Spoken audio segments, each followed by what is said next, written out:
Respect ಕೊಡ್ತೀಯಲ್ಲ ನೀನ್ ಕೊಡ್ತೀಯಾ? ನೀನ್ ಕೊಟ್ಟು ನಾನು ಕೊಡ್ತೀನಿ. ಏನು ನೀನ್ ಕೊಟ್ಟಿರೋದು ಹನ್ನೊಂದು ವರ್ಷದಿಂದ ಬಾಯಿ ಮುಚ್ಕೊಂಡು ಬಿದ್ದಿದ್ನಲ್ಲ ಏನ್ ಮಾಡಿದ್ರು ಸಾಕಿಲ್ಲ. ಇನ್ನೂ ಏನ್ ರೆಸ್ಪೆಕ್ಟ್ ಕೊಡ್ಬೇಕಾಗಿತ್ತು ನಿಮ್ಗೆ? ನೆಲೆಯಿಂದ ಸುಮ್ಮನೆ ಸೈಲೆಂಟ್ ಆಗಿ ಬಿದ್ದಿದ್ನಲ್ಲ ನೋಡಿದ್ರು ನೋಡ್ದಂಗೆ.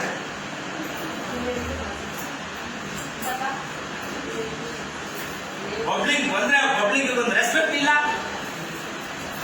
ಇಷ್ಟ ಬಂದ್ರೆ ಮಾತಾಡೋದು ಪಬ್ಲಿಕ್ ಹತ್ರ. ಅವರು ಕಂಪ್ಲೇಂಟ್ ಕೊಟ್ಟರೆ ಎಲ್ಲರಿಗೂ ಮಾನ ಮರ್ಯಾದೆ ಹೋಗೋದು. ನಾವು ಉಗಿಸ್ಬೇಕು ಯಾವುದು ಸರಿ ಇಲ್ಲ ಹಾಸ್ಪಿಟಲ್ನಲ್ಲಿ ಅಂತ.